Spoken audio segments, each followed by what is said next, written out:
Bismillahirrahmanirrahim. Assalamualaikum warahmatullahi wabarakatuh.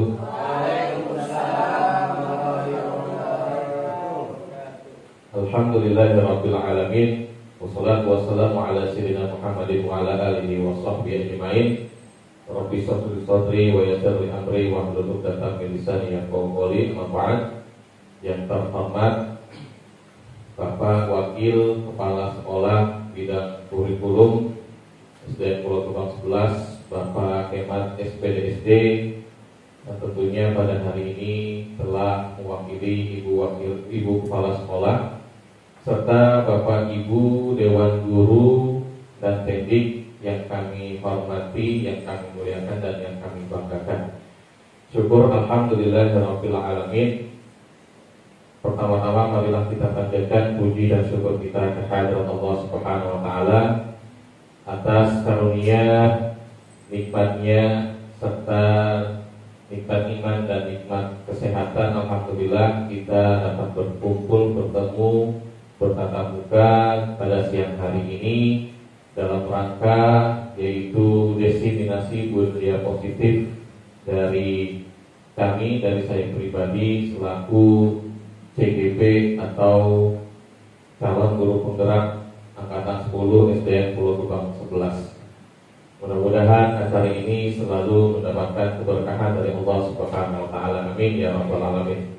Salawat dan salam semoga tercurah kepada uswatuna wa qudwatuna Nabi Muhammad sallallahu alaihi wasallam beserta para keluarganya, para sahabatnya, dan mudah-mudahan kita selaku umatnya yang selalu konsisten menjalankan sunnah-sunnahnya sampai yaumil qiyamah nanti.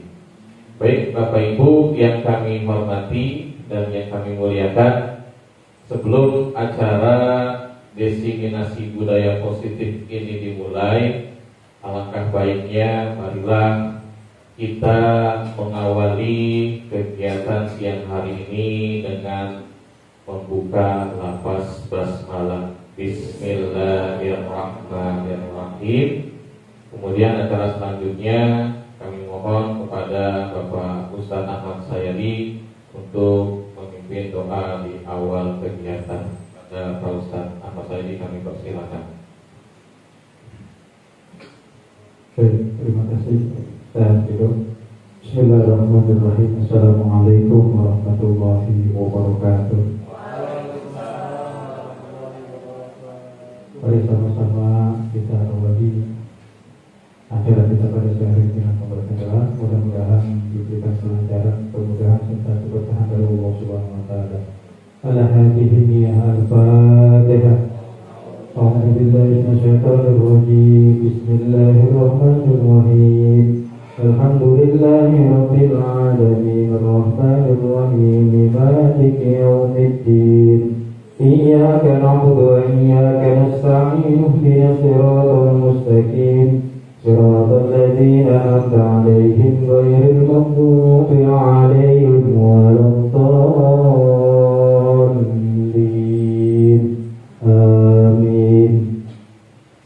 Astaghfirullahaladzim, astaghfirullahaladzim, astaghfirullahaladzim. Allahumma salli ala sayyidina Muhammad wa ala ali sayyidina Muhammad. Allahumma bihaqqil Fatihah wa bismil Fatihah wa bi karamatil Fatihah wa bil mujizati suratil Fatihah. Ya fariyal ham, ya kashifal hum, ya man li 'abdihi yaghfir wa yarham. Allahumma inna nas'aluka ridhaka wal jannah wa na'udzu bika min sakhatika wan nar.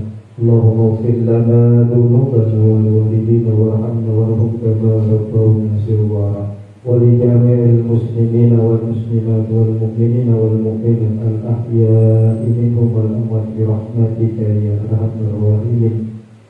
اللهم يا ميسر يسر ويا مثبت ثبت ويا مسهل سهل عليك كل الله البصير النذير.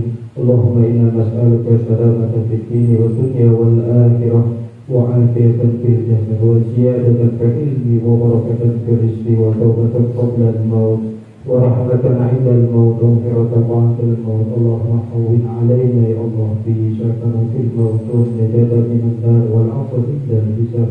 ربنا ظلمنا أنفسنا وإن لم تغفر لنا وترحمنا لنكونن من الخاسرين. ربنا لا تزغ قلوبنا بعد إذ هديتنا وهب لنا من لدنك رحمة إنك أنت الوهاب ربنا آتنا في الدنيا حسنة وفي الآخرة حسنة وقنا عذاب النار بفضل سبحان ربك عما يصفون وسلام على المرسلين والحمد لله رب العالمين. Wassalamualaikum warahmatullahi wabarakatuh. Alhamdulillah, terima kasih kepada Bapak Ustadz Ahmad Saidi SPDI yang telah memimpin doa di awal kegiatan ini. Mudah-mudahan doa yang dipimpin oleh beliau dikabulkan oleh Allah Subhanahu wa taala. Amin amin ya rabbal alamin. Kemudian acara selanjutnya yaitu sambutan yang insyaallah disampaikan oleh Bapak Wakil Kepala Sekolah Bidang Kurikulum Bapak Kemat SPDSD. Kepada yang terhormat Bapak Kemat SPDSD kami persilakan.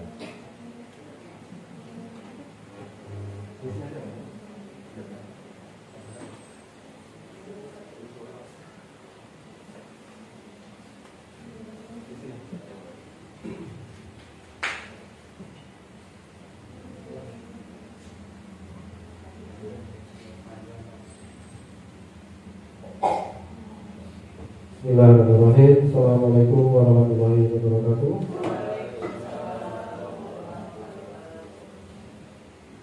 Selamat siang Bapak Ibu guru serta Bapak pendidik. Yang saya hormati Bapak Ustadz Ahmad Arido selaku yang membawa yang mempunyai acara.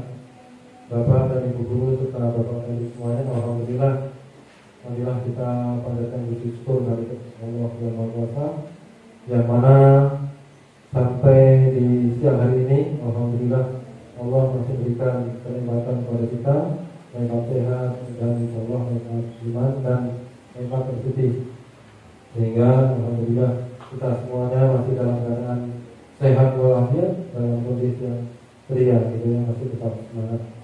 Baik Bapak Ibu, di sini mungkin saya sebagai yang mewakili ibu kepala sekolah ingin sedikit menyampaikan sambutan dalam rangka acara diseminasi budaya positif. Ya, mohon sebelumnya mohon maaf barangkali apa yang saya sampaikan nanti kurang berkenan. Saya simak judul daripada acara hari ini sangat menarik ya. Jadi diseminasi budaya positif, saya garis bawahi budaya positifnya. Baik Bapak Ibu, kita tahu bahwa seiring dengan perkembangan zaman, budaya positif yang notabene dulu orang tua kita dan masyarakat menerapkan dalam kehidupan sehari-hari, namun dengan seiring perkembangan zaman budaya positif ini banyak yang bergeser. Nah, dengan acara ini, terima kasih kepada Bapak Muhammad Abdul Ridho. Mudah-mudahan kegiatan ini atau program ini menjadi sebuah terobosan yang sangat baik ya, untuk membangkitkan kembali budaya-budaya positif yang di zaman-zaman sekarang mulai bergeser gitu ya. Bapak dan Ibu, kalau kita lihat atau kita kupas budaya positif ini maknanya sangat luas. Secara garis besar barangkali yang bisa saya maknai yaitu cara berbicara, kemudian cara berpakaian, kemudian cara perilaku. Nah, ini merupakan cermin dari pribadi baik, cermin dari budaya positif yang dilengkapi dan disempurnakan dengan intan. Nah, insyaallah, maka tadi saya sampaikan mudah-mudahan program yang disampaikan oleh Bapak Muhammad Arido ini menjadi sebuah terobosan yang luar biasa, sehingga nanti anak-anak khususnya di SD Negeri 11 akan menjadi pribadi-pribadi yang baik, menerapkan apa yang menjadi program oleh Bapak Ustaz Muhammad Ridho ini. Kita yang hadir di sini khususnya dan umumnya guru-guru di SD Negeri Pulau Gebang 11 sangat mendukung program ini. Karena apa? Ini program yang tadi saya sampaikan bahwa kalau dikupas ini menyangkut beberapa perilaku positif, ya. Mudah-mudahan apa yang disampaikan nanti diprogramkan nanti bisa mengubah anak-anak yang tadinya berperilaku kurang baik dalam bertutur kata, dalam berpakaian, dalam bersikap, kemudian dalam intaknya pun, sehingga menjadi lebih baik, sehingga anak-anak menjadi pribadi-pribadi yang baik. Mungkin itu saja yang bisa disampaikan. Sekali lagi mohon maaf barangkali apa yang saya sampaikan kurang berkenan, namun mudah-mudahan ini menjadi sebuah dukungan kepada Bapak Ustaz Abdul Ridho. Terima kasih. Assalamualaikum warahmatullahi wabarakatuh.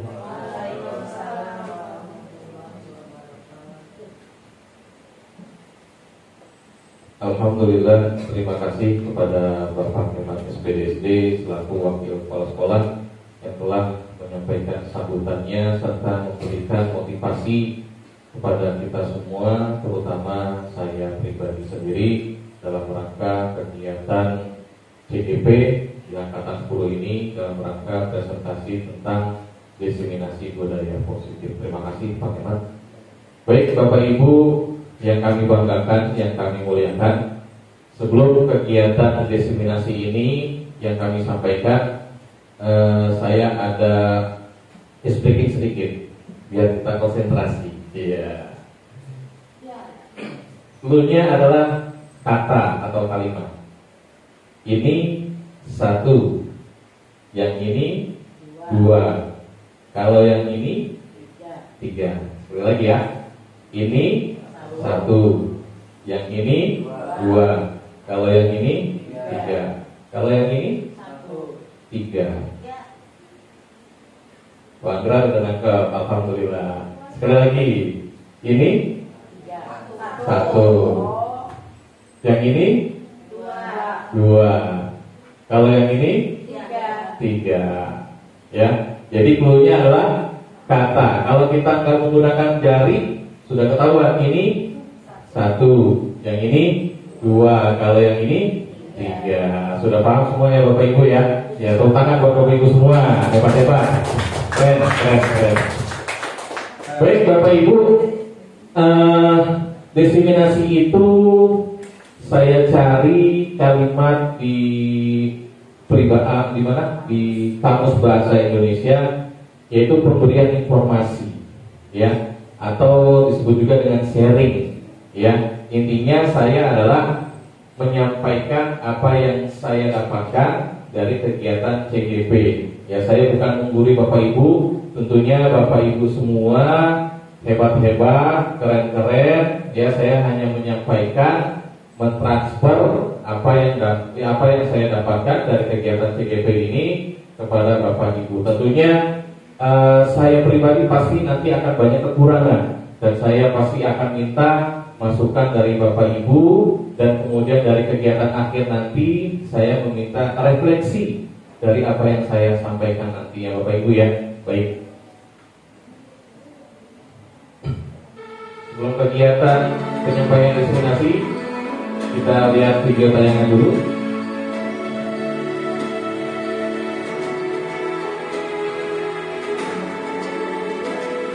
Diambil dari profil pelajar Pancasila.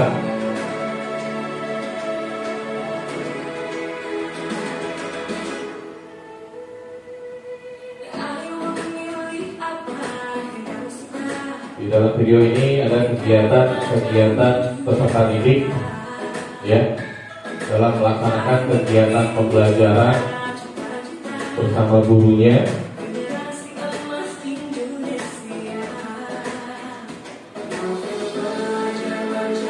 Dimana di video ini murid-murid merupakan subjek yang paling utama di dalam kegiatan pendidikan dan pembelajaran.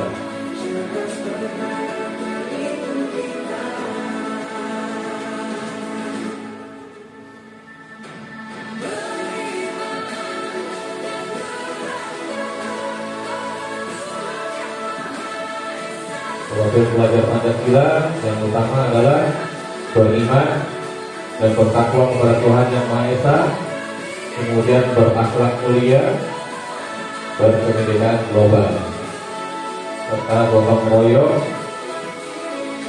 dan memiliki jiwa mandiri dan berpikir kreatif, bernalar kritis.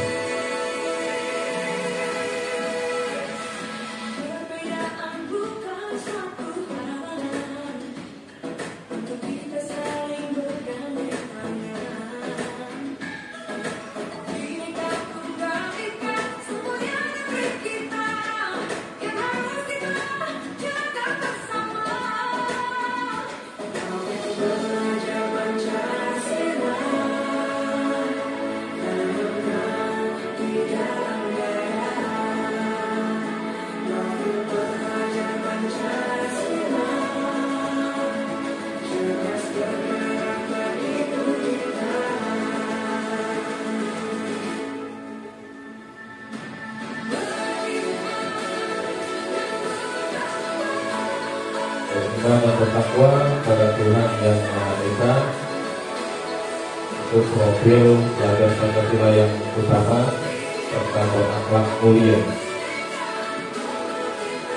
berpendidikan global, gotong royong,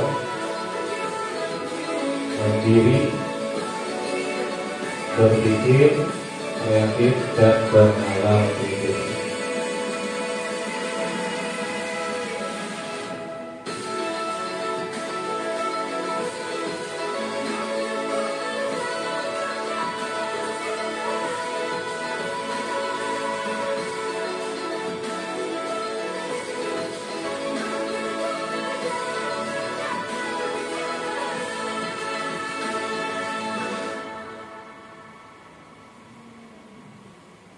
Ya, baik, Bapak Ibu, kita mulai pendidikan guru penggerak angkatan 10 Kota Jakarta Timur. Saya sendiri dalam kegiatan CGP ini dipimpin oleh fasilitator, ya, yang bernama Ibu Suspeni. Bu Suspeni ini merupakan fasilitator, beliau dari Jawa Tengah. Kemudian pengajar praktiknya yaitu Ibu Mitauli Banjarnahor yang biasa ke sekolah mendampingi saya ketika kegiatan pendampingan individu. Kemudian calon guru penggerak sendiri yaitu saya sendiri, yaitu Muhammad Abdul Haridon. Kemudian yang akan saya sampaikan Bapak Ibu, ya, tentang budaya positif.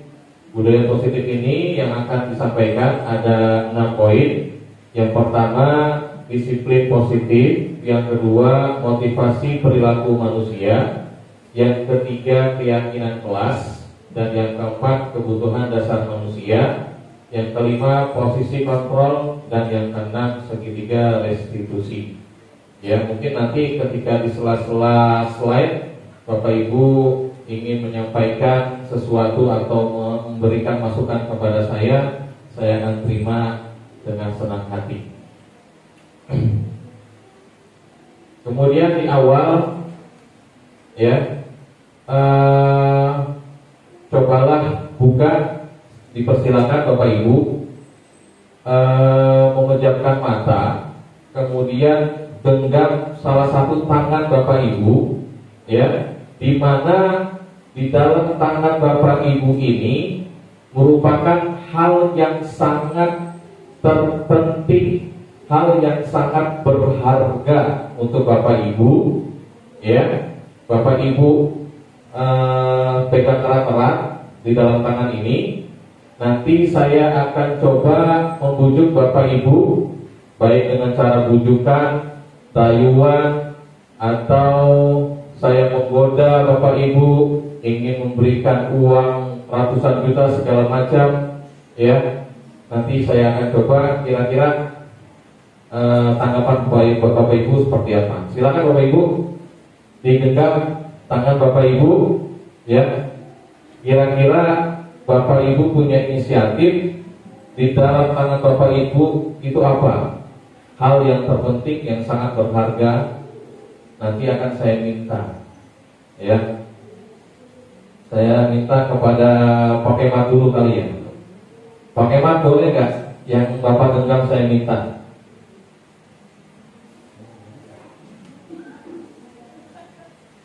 Saya kasih duit deh Pak, 100.000.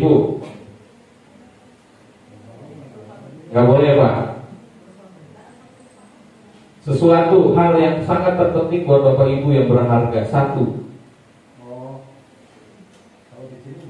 Ya. Saya minta misalkan kepada Pak Kemat. Pak Kemat berikan nggak kepada saya? Diberikan. Berarti keren. Penuh dengan keikhlasan. Kira-kira apa Pak Kemat? Yang Pak Kemat genggam? Ya, pokoknya ini sesuatu yang sangat berharga bagi saya. Sangat berharga. Tapi kalau saya minta dikasih. Masya Allah. Berarti Pak Kemat benar-benar penuh dengan keikhlasan. Ya. Karena saya waktu itu pernah Bapak Ibu mengikuti kegiatan ini, menggenggam, peserta ada yang menggenggam sangat erat sekali dan dia tidak mau memberikan. Gitu. Kira-kira apa Pak? Alasannya? Boleh Pak. Maksudnya alasannya apa? Iya, maksudnya yang Bapak genggam itu apa, sesuatu yang Bapak genggam dan saya minta Bapak mengizinkan memberikan kepada saya. Boleh Pak.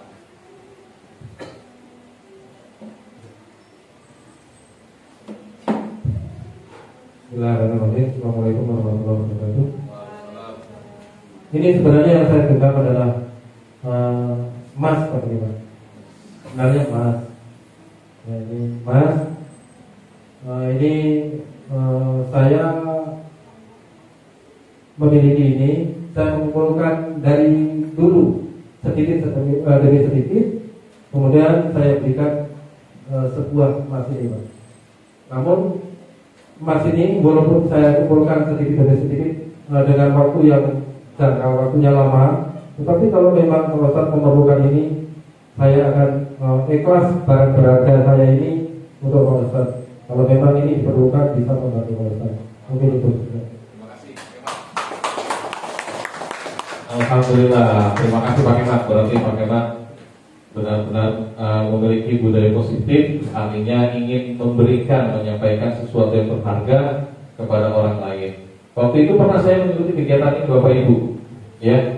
Jadi yang digenggam tangannya beliau adalah anaknya, karena anaknya, ya beliau memang mengharapkan anak itu dari pertama kali nikah, ya kan, sampai berapa tahun dia memiliki anak, 5 tahun, bercerita dia tidak bisa memberikan anak, ya, seperti itu. Terima kasih kepada Pak Kemat, tepuk tangan buat Pak Kemat.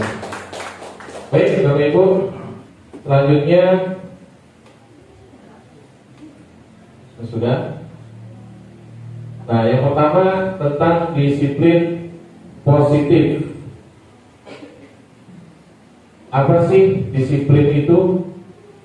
Yang pertama, kebanyakan orang akan menghubungkan kata disiplin dengan tata tertib, teratur, dan kepatuhan pada peraturan. Dan yang kedua, kata disiplin juga sering dihubungkan dengan hukuman, padahal itu sungguh berbeda. Dan yang ketiga, disiplin yang dimaksud adalah disiplin diri yang memiliki motivasi internal. Selanjutnya, disiplin positif yang keempat. Disiplin berasal dari bahasa Latin, yaitu disciplina, yang artinya belajar.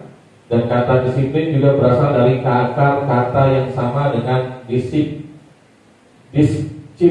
atau murid atau pengikut. Kemudian yang kelima, disiplin mempelajari bagaimana cara kita mengontrol diri dan bagaimana menguasai diri untuk memilih tindakan yang mengacu pada nilai-nilai yang kita hargai.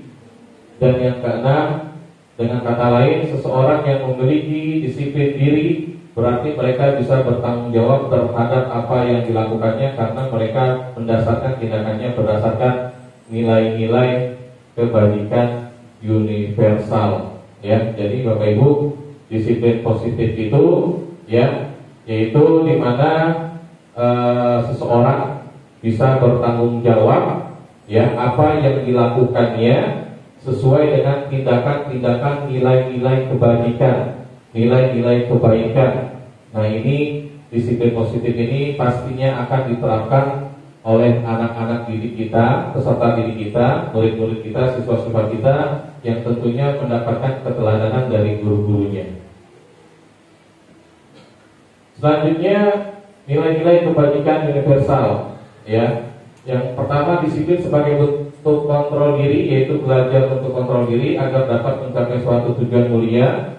Tujuan mulia di sini mengacu pada nilai-nilai atau prinsip-prinsip mulia. Kemudian nilai-nilai merupakan payung besar dari sikap kita. Nilai ini merupakan fondasi kita berperilaku. Kemudian selanjutnya nilai-nilai kebajikan adalah sifat positif manusia yang merupakan tujuan mulia yang ingin dicapai setiap individu. Contohnya profil pelajar Pancasila. Tadi profil pelajar Pancasila diantaranya yang pertama beriman ya Bu ya. Beriman, bertakwa pada Tuhan Yang Maha Esa, berakhlak mulia.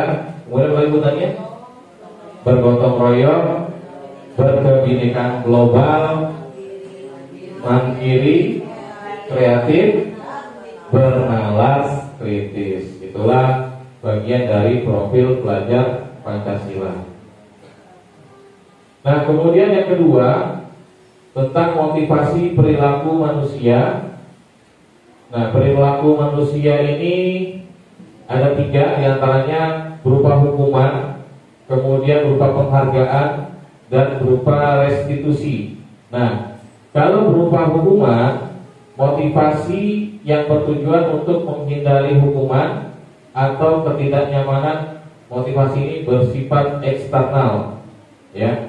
Kemudian penghargaan, motivasi yang bertujuan untuk mendapatkan imbalan atau penghargaan diri dari orang lain, dan motivasi ini bersifat eksternal. Dan restitusi melakukan sesuatu karena nilai-nilai yang mereka yakini dan hargai, dan motivasi ini bersifat internal, dan ini merupakan motivasi yang akan membuat seseorang memiliki disiplin positif. Jadi dalam kegiatan pembelajaran Bapak Ibu tentunya ada hukuman, penghargaan, dan restitusi. Kalau hukuman, misalkan anak melanggar, pasti otomatis terkadang kita memberikan hukuman, memberikan sanksi, ya. Ada lagi penghargaan dari kita ketika misalkan anak didik kita memperoleh nilai yang bagus, nilai yang memuaskan, kita memberikan penghargaan berupa permen atau coklat atau permen atau pulpen dan sebagainya. Dan kalau restitusi, ya, ketika anak melakukan kesalahan, ya kita memberikan nilai-nilai yang merupakan motivasi supaya mereka memiliki disiplin positif. Nanti di depannya ada penjelasannya lagi tentang restitusi. Kemudian dihukum oleh penghargaan menurut Alfikon tahun 1993, wawancara ASCD Annual Conference bulan Maret tahun 95 mengemukakan bahwasannya baik penghargaan maupun hukuman adalah cara-cara mengontrol perilaku seseorang yang menghancurkan potensi untuk pembelajaran yang sesungguhnya. Dan menurut Kon, secara ideal tindakan belajar itu sendiri adalah penghargaan sesungguhnya. Kemudian contoh-contoh apresiasi. Yang pertama, memberikan kalimat pembuka, sebutkan kapan kejadiannya. Contoh misalkan, kemarin Bapak atau Ibu memperhatikan kamu seperti ini. Ya, kemudian yang kedua, menyebutkan nilai kebaikan, rasa empati kita kepada murid, kemudian menolongmu sangat besar. Ya, kemudian ketiga, menyebutkan situasi kebajikan pada saat kamu menolong temanmu yang jatuh. Kemudian teori motivasi eksternal. Yang pertama untuk menghindari ketidaknyamanan atau hukuman. Kemudian kedua untuk mendapatkan imbalan atau penghargaan dari orang lain. Dan motivasi internal untuk menjadikan orang yang mereka inginkan dan menghargai diri sendiri dengan nilai-nilai yang mereka percaya. Nah, kemudian saat siswa melakukan kesalahan, apakah siswa akan diberikan hukuman atau konsekuensi yang diperoleh siswa, atau justru restitusi? Ya, Bapak Ibu, kalau ada siswa yang melakukan kesalahan, kira-kira bagaimana Bapak Ibu menangani siswa tersebut? Mungkin dari Ibu Anggra, boleh komentarnya? Kalau selama ini ya pasti kalau guru itu mungkin lebih memilih kepada restitusi. Karena kalau siswa menjawab, contohnya misal dia menjawab salah, kita langsung bilang salah jawabannya, pasti dia akan merasa oh saya nggak bisa. Tapi kalau mungkin dengan restitusi kita bilang jawaban kamu masih harusnya seperti ini, mungkin dia akan lebih termotivasi lagi bahwa oh jawaban aku itu nggak salah, tapi hanya kurang benar aja. Kalau menurut saya sih lebih tepat itu memberikan restitusi. Baik, terima kasih Bu Anggra. Ada lagi dari pengalaman Bapak Ibu, Bu Miftah, silakan. Kalau saya juga sama memberi restitusi, ya. Apalagi di kelas 1. Kalau di kelas 1 itu disuruh maju itu kan agak susah, ya. Biasanya yang berani saja, berani betul-betul benar, gitu. Tapi dia sudah berani, sudah harus kita kasih reward ya. Jadi kalaupun dia salah, jangan kita bilang salah, ya.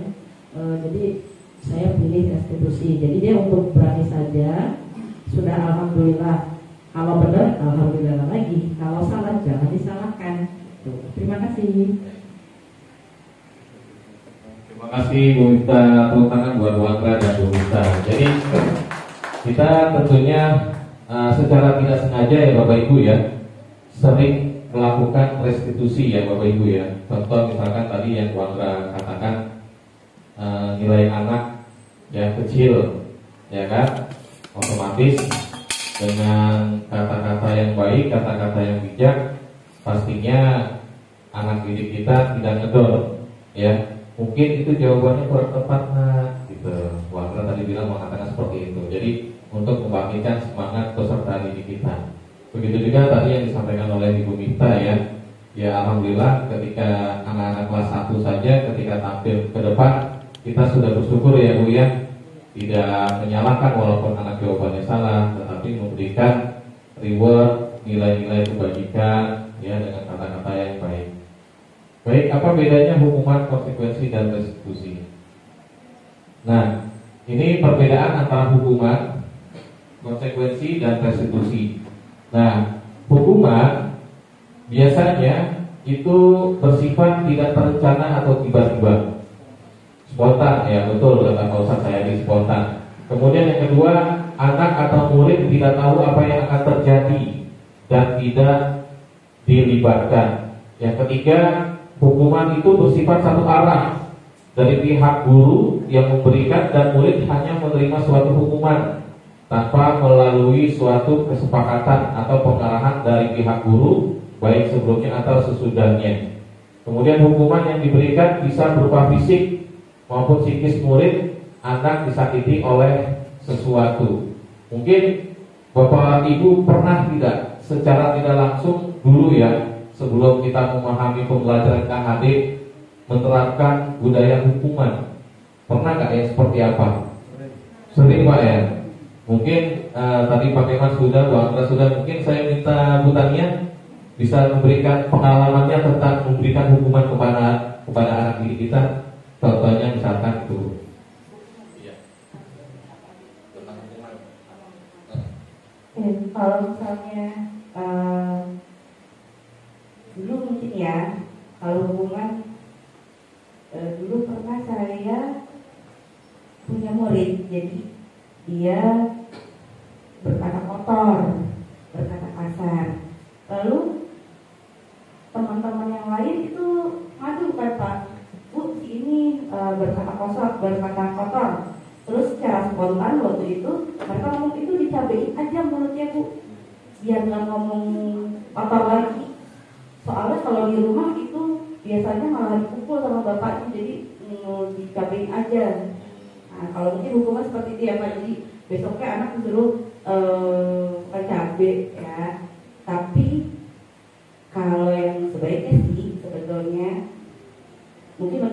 restitusi.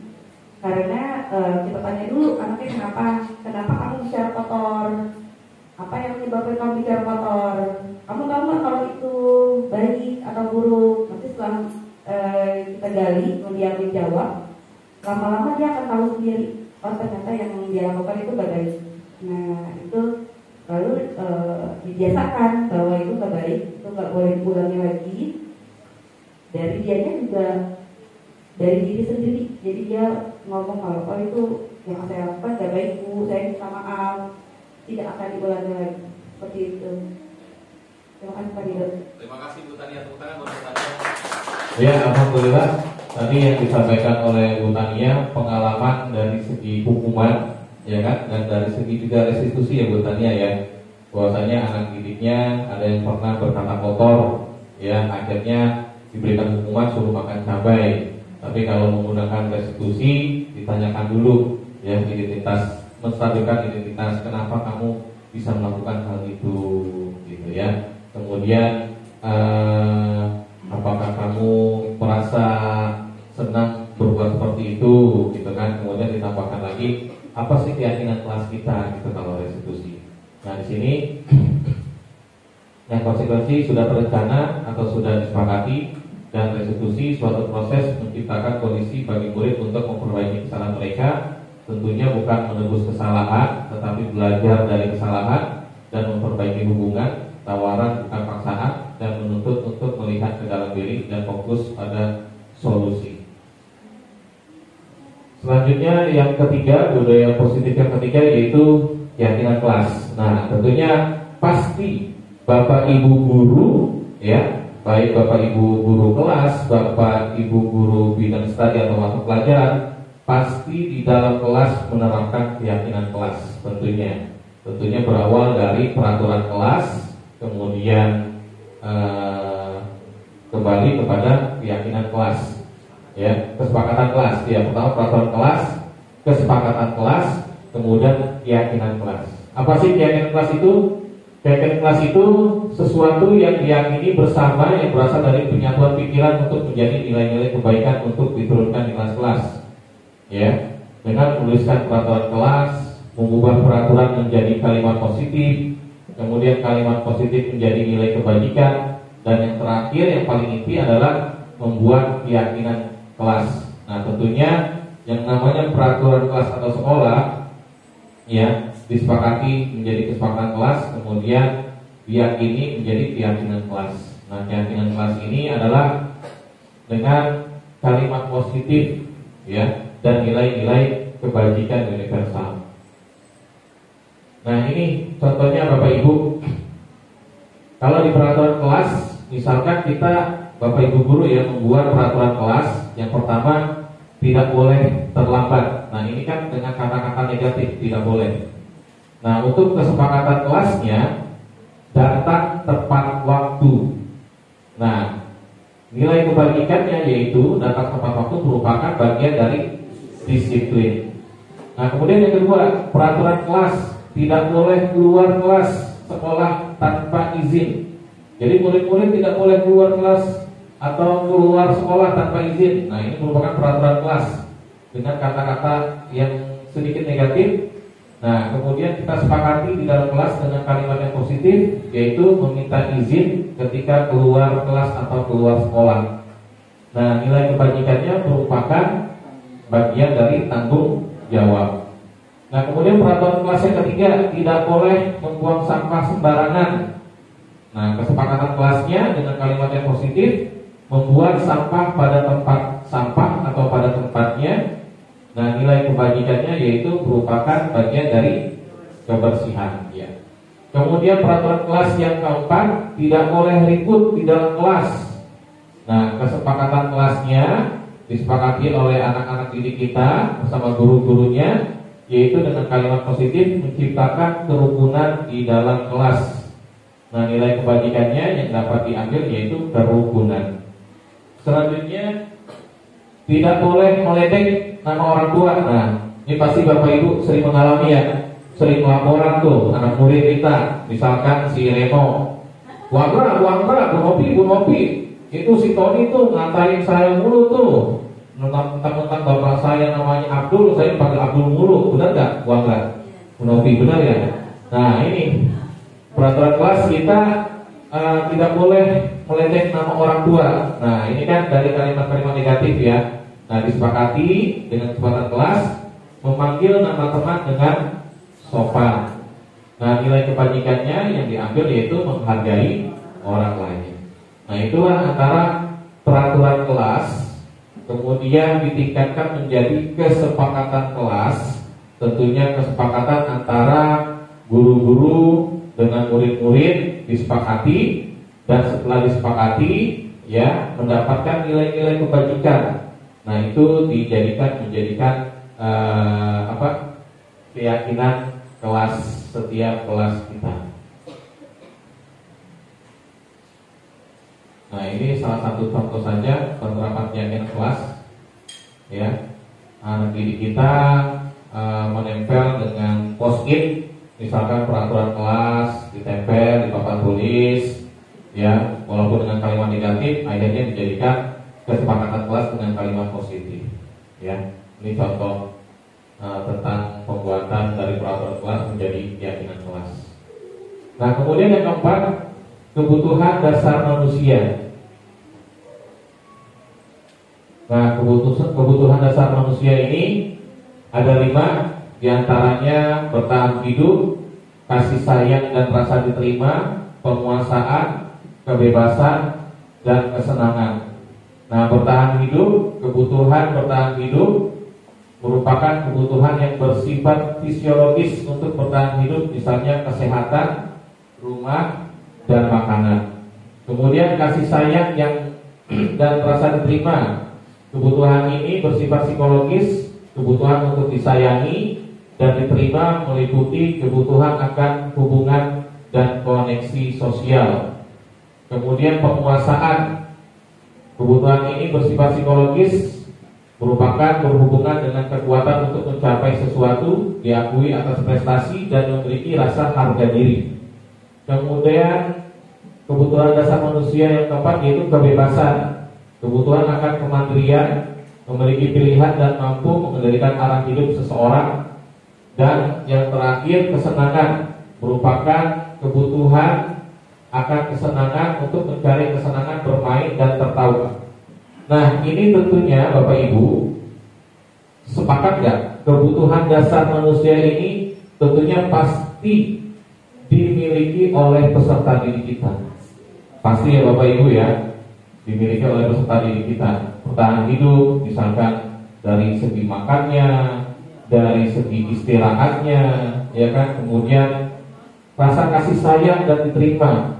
Dia tidak hanya disayangi oleh gurunya, tapi dia juga ingin disayangi, diterima oleh teman-temannya di kelas, ya. Kemudian penguasaan, ya. Anak-anak didik kita pasti kalau memiliki nilai yang bagus, inginnya diapakan Bapak Ibu? Diapresiasi, apalagi dikasih hadiah. Wah senang sekali itu ya. Misalkan kita punya 2.000, 5.000, dikasih anak didik kita yang nilainya prestasi yang bagus, itu sangat senang sekali. Kemudian rasa kebebasan, anak didik kita juga ingin memiliki kebebasan. Contohnya adalah pembelajaran yang tidak hanya di kelas. Terkadang pingin Pak belajarnya di lapangan Pak, gitu kan? Ya udah kita berlanjut ke lapangan, ya, dengan mengeksplor alam-alam sekitar. Kemudian selanjutnya kesenangan, ya tentunya apalagi anak-anak SD kita mencari kesenangan, bermain, tertawa. Pastinya Bapak Ibu udah sangat paham sekali, sudah pengalaman, ya ketika sebelum melakukan pembelajaran Bapak Ibu menerapkan dengan ice breaking, entah bernyanyi, ya kan, entah tepuk tangan, entah menari, menggunakan musik dari YouTube. Itu pastinya membuat kesenangan untuk anak-anak didik kita.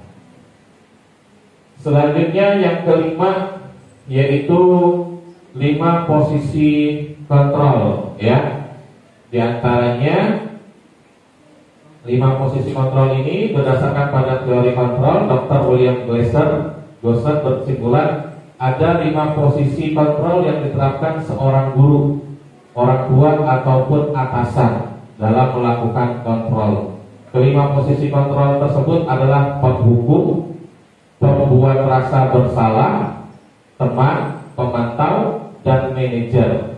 Nah, mari kita tinjau lebih dalam kelima posisi kontrol ini. Jadi dalam kegiatan pembelajaran di kelas, ya, kita sebagai guru atau di rumah kita sebagai orang tua, apakah posisi kita sebagai penghukum?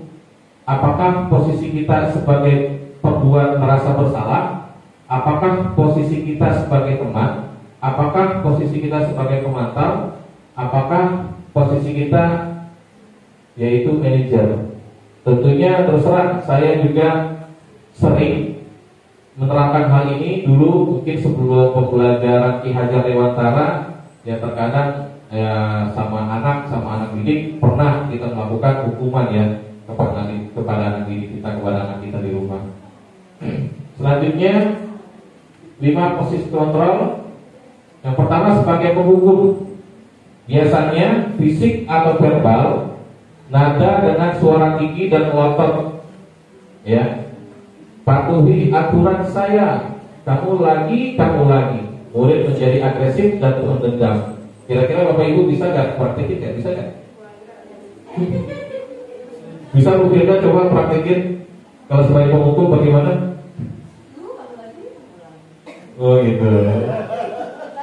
Iya. Biasanya kalau spontan, apalagi kita terkadang ada masalah ya di rumah gitu kan, ketika disuruh kamu lagi, mata sampai melotot gitu kan. Jangankan dengan keluar kata-kata, mata melotot aja udah sebagai penghukum gitu ya. Mungkin ini pengalaman kita juga semua ya.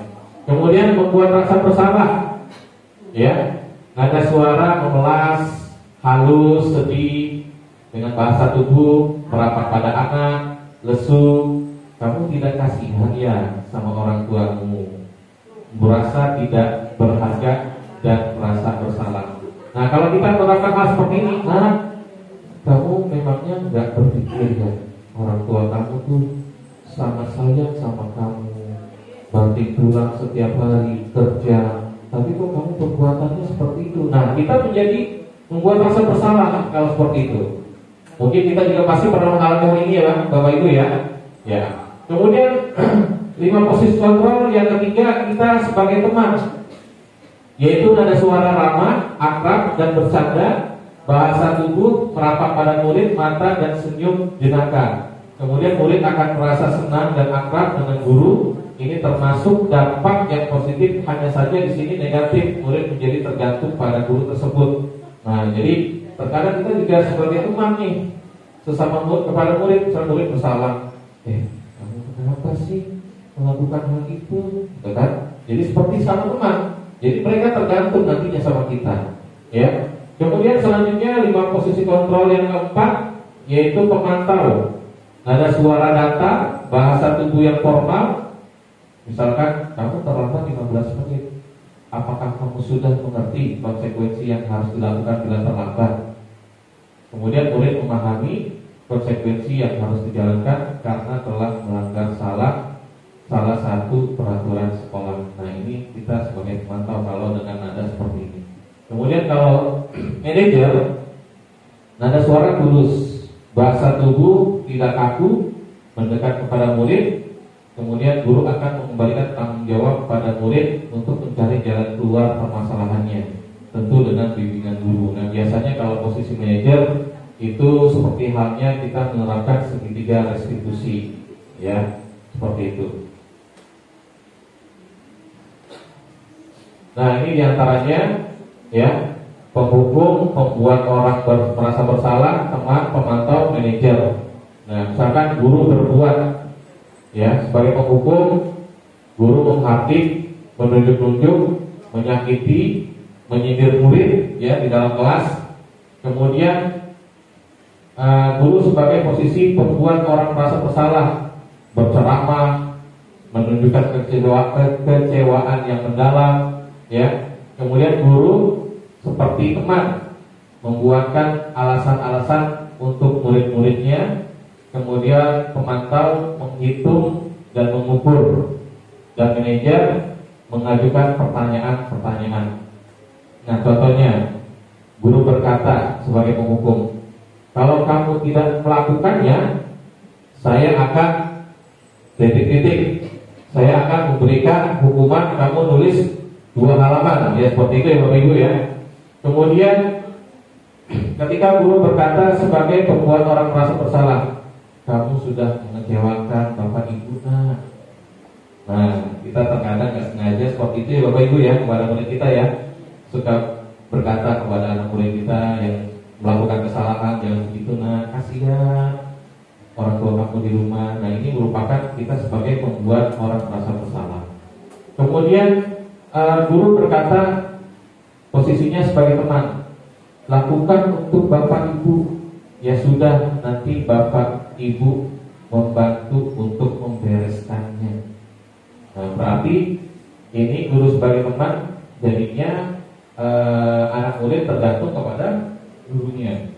Ya, kemudian sebagai pemantau, ya guru sebagai pemantau yang dikatakan oleh guru, apa peraturannya, apa konsekuensinya, apa yang telah kamu lakukan, dan apa yang terjadi sekarang. Nah, ini guru sebagai pemantau. Dan kalau guru sebagai manajer, apa yang kita yakini, apa yang telah kita yakini di kelas kita, apa yang kamu yakini hal tersebut. Nah, kemudian kalau anak murid melakukan kesalahan, kalau kamu meyakininya, maukah kamu memperbaikinya? Nah, kemudian kalau kami memperbaikinya, jadi kira-kira hal tersebut akan menggambarkan apa tentang dirimu.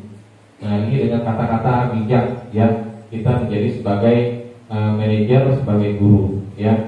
Nah, hasilnya adalah ketika guru menjadi penghukum ya, anak murid menjadi memberontak, berdendam, menyalahkan orang lain ya, apalagi sekarang yang disebut dengan Gen Z ya, generasi Z ya. Kalau anak-anak sekarang disalahkan, seringnya berontak ya enggak? Seringnya membantah kepada gurunya atau kepada orang tuanya. Kemudian kalau membuat orang merasa bersalah, hasilnya itu menyembunyikan, menyangkal dan berbohong. Nah, kalau sebagai teman, hasilnya murid ini akan tergantungan kepada gurunya. Nah, kalau sebagai pemantau, menyesuaikan bila diawasi. Jadi ketika diawasi baru dia tertib. Ketika nggak diawasi, nah amburadul lagi kata butannya. Kemudian kalau sebagai manajer, hasilnya anak murid kita yaitu saling menguatkan watak dan karakternya. Ya, seperti itu Bapak Ibu.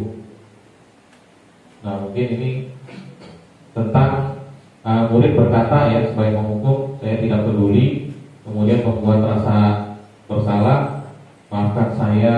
Kemudian kalau sebagai teman, saya berpikir Bapak Ibu teman saya. Kemudian pemantau, saya akan dapat berapa bintang kalau melakukan hal tersebut gitu. Kemudian kalau murid ini berkata, kita sebagai manajer, bagaimana caranya agar saya bisa memperbaiki keadaan ini? Saya akan memperbaiki masalah ini dengan bla bla bla bla dengan baik. Seperti itu ya Bapak Ibu ya. Gitu. Nah, yang keenam yaitu segitiga restitusi. Ya, segitiga restitusi ini ya ada 3 poin. Yang pertama, menstabilkan identitas. Yang kedua, validasi tindakan yang salah. Dan yang ketiga, menanyakan keyakinan kelas. Nah, ketika menstabilkan identitas, yang pertama, setiap orang pasti pernah melakukan kesalahan. Jadi, ketika kita menerapkan kepada anak melakukan kesalahan, kita dengan berkata, mengucapkan, nah, setiap orang pasti pernah melakukan kesalahan. Nah, kita itu namanya menstabilkan identitas. Atau yang kedua, nah, kamu bukan satu-satunya yang pernah melakukan ini. Jadi ini merupakan kalimat-kalimat positif untuk menstabilkan identitas peserta didik kita. Walaupun peserta didik kita tentunya pasti melakukan kesalahan. Nah, kemudian yang selanjutnya kedua, validasi tindakan yang salah. Dengan ucapan contohnya, kamu tentu punya alasan mengapa melakukan hal itu. Kemudian selanjutnya, adakah cara yang lebih efektif untuk mendapatkan apa yang kamu butuhkan. Kemudian yang ketiga yaitu menanyakan keyakinan kelas. Setelah menstabilkan identitas, kemudian memvalidasi tindakan yang salah, kemudian menanyakan keyakinan kelas dari guru kepada muridnya yang melakukan kesalahan. Yang pertama, keyakinan kelas apa yang telah kita sepakati. Kemudian kamu ingin menjadi orang yang seperti apa? Ya. Dari segitiga restitusi ini mungkin sudah ada pengalaman pribadi dari Bapak Ibu. Boleh komentarnya dari Pak Kemal lagi mungkin, atau Bu Novi, Mas Sayadi. Pak Kemal, Panda, Bu Firda, Bu Nisa. Pak Kemal kali, Pak Kemal, gimana Pak Kemal? Cukup, Bu Anggrek. Baik, saya lanjutkan ya Bapak Ibu ya. Nah, ini merupakan bagian langkah segitiga restitusi, ya. Apa sih itu segitiga restitusi? Di antaranya suatu proses dialog yang dijalankan oleh guru atau orang tua agar dapat menghasilkan murid yang mandiri dan bertanggung jawab. Ya. Nah, tadi yang saya bahas yaitu menstabilkan identitas. Ya, berdasarkan prinsip bahwa membuat kesalahan adalah bagian proses pembelajaran, berperan menggeser identitas murid dari identitas gagal ke identitas sukses. Jangan mengkritik murid yang sedang mengalami identitas gagal. Ketika murid melakukan kesalahan, tuh kamu tuh melakukan kesalahan. Nah, itu yang kurang bagus, yang kurang salah ya. Lebih baik ya tadi dengan kata-kata tadi yang tadi kami sampaikan, yaitu setiap orang pasti melakukan kesalahan ya nak ya. Gitu. Kamu bukan satu-satunya loh yang pernah melakukan ini. Jadi walaupun dia merasa bersalah, tetapi dia perlahan-lahan akan menyadari dengan kalimat-kalimat positif yang diberikan oleh gurunya. Ya. Kemudian selanjutnya memvalidasi tindakan yang salah. Berdasarkan prinsip bahwa setiap perilaku manusia adalah atas dasar memenuhi kebutuhan tertentu, guru akan bergeser dari pemikiran stimulus respon ke proaktif, kemudian menanyakan keyakinan. Teori kontrol menyatakan bahwa pada dasarnya kita termotivasi secara intrinsik saat perilaku sudah divalidasi dan identitas sukses telah stabil, maka murid telah siap mengaitkan keyakinan dengan tindakan yang salah. Nah, ini contoh kalimat segitiga restitusi. Nah, ini contoh menstabilkan identitas. Yang pertama, nah, berbuat salah itu manusiawi. Tidak ada manusia yang sempurna. Jadi di awal-awal ketika anak murid kita panggil, kita dialog dengan mereka, kita mengatakannya hal seperti ini. Atau ibu atau bapak tidak mau menyalahkan seseorang. Ibu hanya ingin kamu menyadari dan mencari solusi atas perbuatanmu sendiri. Nah, kemudian memvalidasi tindakan yang salah. Contoh kata-katanya seperti ini. Nah, kamu bisa saja melakukan tindakan yang lebih buruk dari itu. Misalnya, bisa saja kamu melukai temanmu, tapi kamu tidak melakukannya. Kemudian ibu, bapak tahu kamu melakukan itu untuk kesenangan ya. Lalu apakah kamu menganggap perbuatan itu baik? Kemudian menurut bapak, kamu bisa mendapatkan rasa senang tanpa membuat temanmu merasa tersakiti. Kamu bisa melakukannya ya. Kemudian setelah validasi tindakan yang salah, menanyakan keyakinan. Contohnya, kamu ingin menjadi orang yang seperti apa?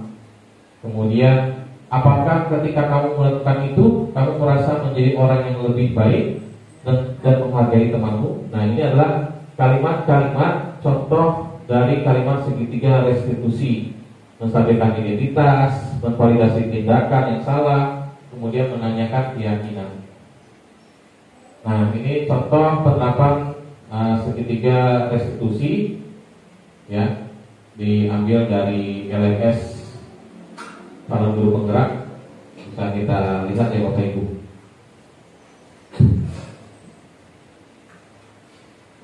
Siang Sarah. Siang Pak. Sudah lama nggak ketemu Sarah? Kenapa hari ada di sini? Kesel Pak, kesel banget. Masa aku dikatain tukang fitnah Pak? Ya aku marah lah. Aku balik ngatain Eka di depan kelas. Kesel banget. Oh begitu. ya pasti kamu marah dan kesal. Bapak juga Ini kata-kata merupakan ada yang menuduh Bapak. menstabilkan identitas. Kemudian pada saat itu kamu mau melakukan apa? Ya saya langsung ngatain Eka lah. Nah, ini validasi tindakan yang Saya salah. bentak-bentak dia depan teman-teman lain. Oh begitu. Pasti kamu melakukan seperti itu karena suatu alasan tertentu kan? Iyalah, maksud saya diam saja Pak. Ya saya bela diri lah. Maksud saya dituduh tukang fitnah. Ya wajar lah. Mempertahankan harga diri itu sesuatu yang penting buat kamu. Untung kamu tidak lebih gegabah lagi, hanya membentak-bentak. Iya Pak. Untung saya masih bersabar dan hanya membentak saja. Sudah gemes padahal. Saya pasti bela diri lah. Ya pasti ya. Tapi kamu memilih untuk tetap bertahan dan bersabar. Kamu memilih untuk tidak berbuat lebih parah lagi, bukan? Iya. Nah, sekarang coba kita lihat lagi tindakan kamu yang bentak-bentak Eka di kelas. Tindakan kamu itu kira-kira sesuai dengan keyakinan kelas atau prinsip kamu tidak? Enggak lah Pak. Capek Pak jadi pemarah. Jadi keyakinan atau prinsip mana yang kurang sesuai dengan keinginan kamu? Ya saya sebenarnya Nah, ini sama kata-kata seperti orang lain. menanyakan keyakinan. Mungkin saat itu saya menjadi emosi. Jadi tidak menunjukkan sikap itu. Kamu meyakini tidak? Menghargai orang lain itu penting buat kamu. Yakinlah Pak. Iya, setuju. Kita harus saling menghargai. Namun ada juga keyakinan yang kita sepakati yang perlu kita jalankan apabila kita sedang marah, bukan?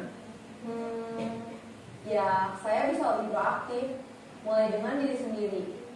Saya bisa jadi lebih bersabar, mengambil waktu jeda untuk berpikir mau apa selanjutnya. Kira-kira kamu bersedia memperbaiki masalah ini tidak? Bersedia Pak. Kalau kamu memperbaiki masalah ini, kamu akan menjadi orang seperti apa? Saya akan menjadi orang yang bertanggung jawab kali ya Pak. Dan Ini salah satu contoh ya Bapak Ibu ya dari RNS. Dan berikutnya ini yang kami praktekkan kemarin.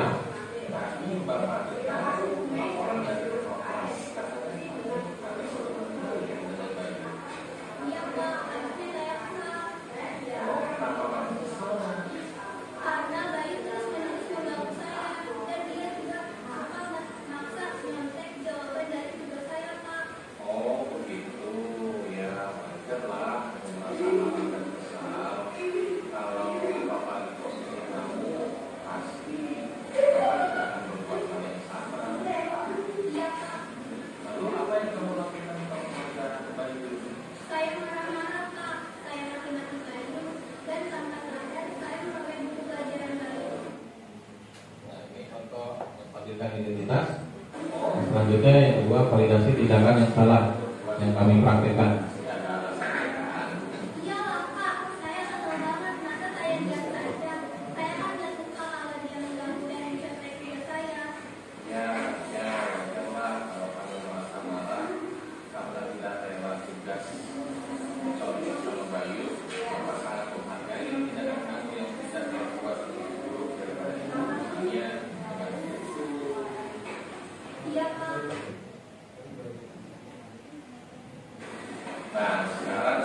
Nah ini selanjutnya yang ketiga yang saya praktekkan yaitu menanyakan keyakinan terhadap murid.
tes ya. Pak testimoni dari siswa kita. Percakapan kemarin, silakan tes ya. Assalamualaikum warahmatullahi wabarakatuh. Nama saya Kurniana Fitrianasia dari siswa kelas 5D. Saya senang sekali berdiskusi dengan Kak Ido terkait mengendalikan diri dari amanah saya karena perilaku teman sekelas saya. Saya harus lebih bersabar dan saling menghormati antar teman sekelas. Terima kasih. Terima kasih Tasya. Nah, ini ada salah satu contoh ya Bapak Ibu ya, kasus di mana misalkan Anda adalah seorang wali kelas 8 SMP Pelindung. Pada saat jam istirahat makan siang, Anda melihat salah satu murid Anda bernama Amira sedang menangis sendirian di dalam kelas. Anda menghampiri Amira dan mengajak berbicara.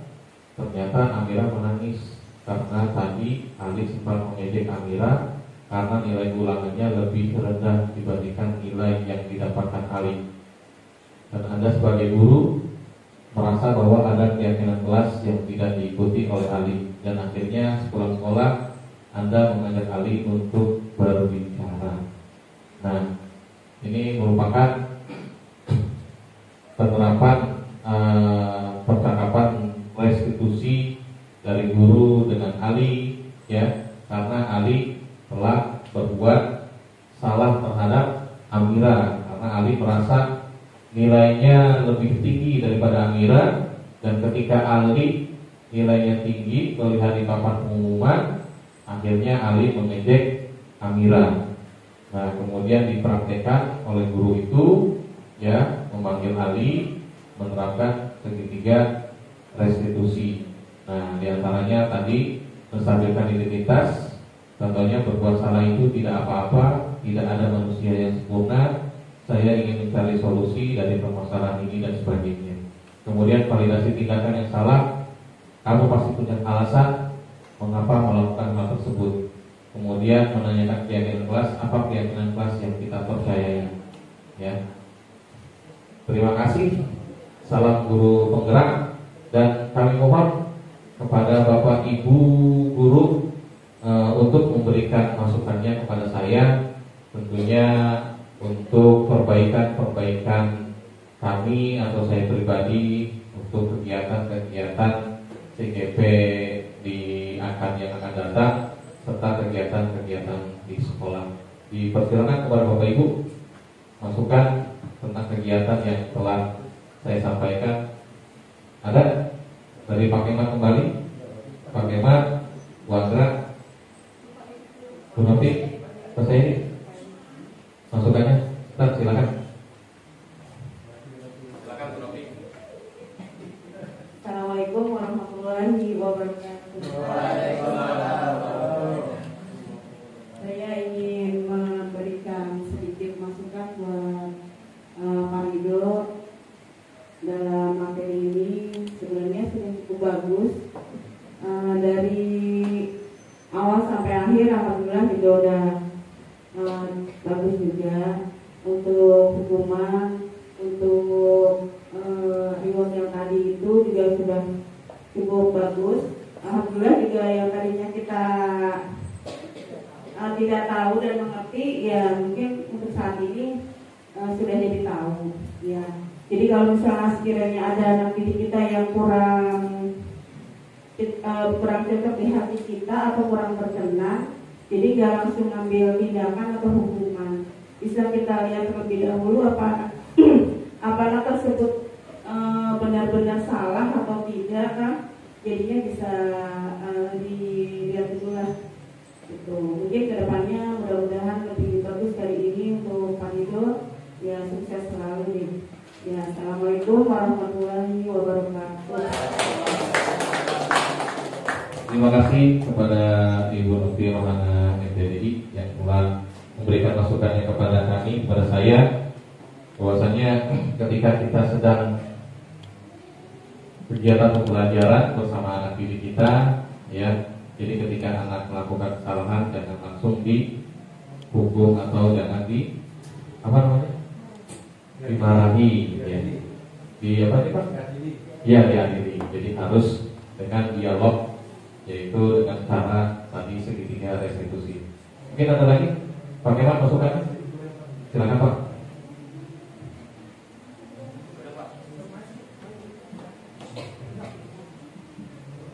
Terima kasih Pak.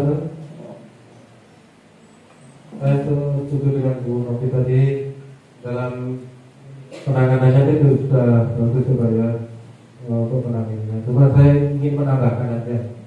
Kalau saya tidak salah tadi di dalam penanganan itu hanya satu yang bersangkutan gitu Pak. Nah, bagaimana kalau ini kan tadi ada sepihak menurut saya. Kan kejadiannya itu kan ada dua anak ya. Satu yang mengatai, yang kedua yang dikatai. Nah, tadi yang menghadap itu hanya yang dikatai aja.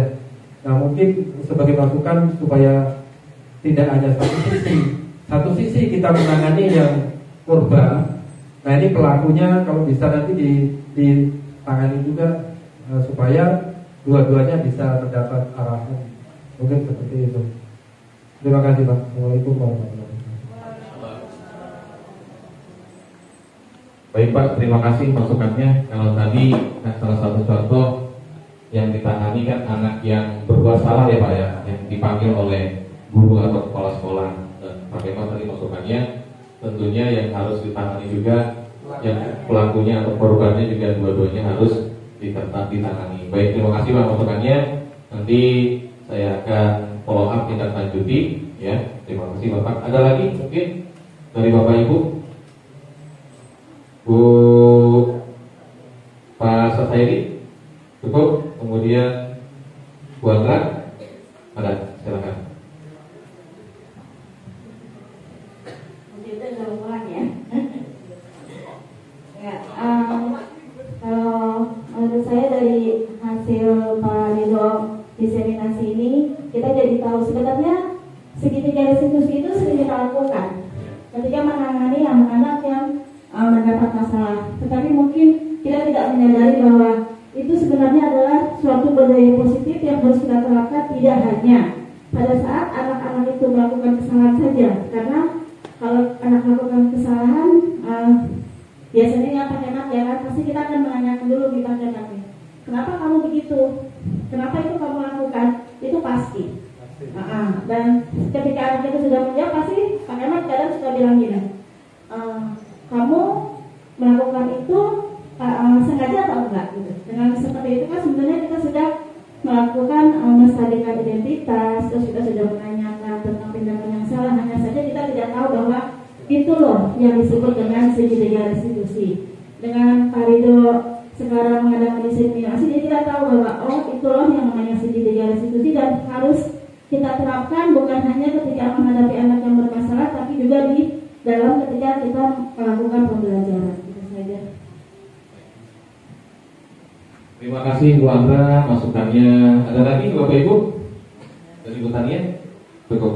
Ya, jadi benar memang yang dikatakan Ibu Andra, bahwasanya kita ya Bapak Ibu semua tentunya pasti dalam menangani peserta didik kita, anak murid kita, siswa-siswi kita dalam kelas, pasti kita tidak sengaja kita menerapkan segitiga restitusi. Hanya saja mungkin kita belum paham ya Bapak Ibu ya. Jadi setelah ada kegiatan diseminasi ini, jadi kita alhamdulillah bahwasanya ketika kita menangani murid-murid kita di kelas ya kenakalan-kenakalan yang kecil-kecil, nah kita pada akhirnya sadar bahwasanya kita sebenarnya sudah menerapkan segitiga restitusi. Alhamdulillahirabbil alamin. Ada lagi Bapak Ibu dari Ustaz Sayadi, Pak Andang, cukup? Bu Mifta, Bu Firda, Bu Nisa, Bu Tania, cukup ya Pak Kemal dan Bu Andra. Alhamdulillahirabbil alamin. Kegiatan diseminasi budaya positif yang kami sharing kepada Bapak Ibu ya ketika kegiatan CGP pada LMS ini, alhamdulillah sudah dapat kami sampaikan, dapat saya sampaikan.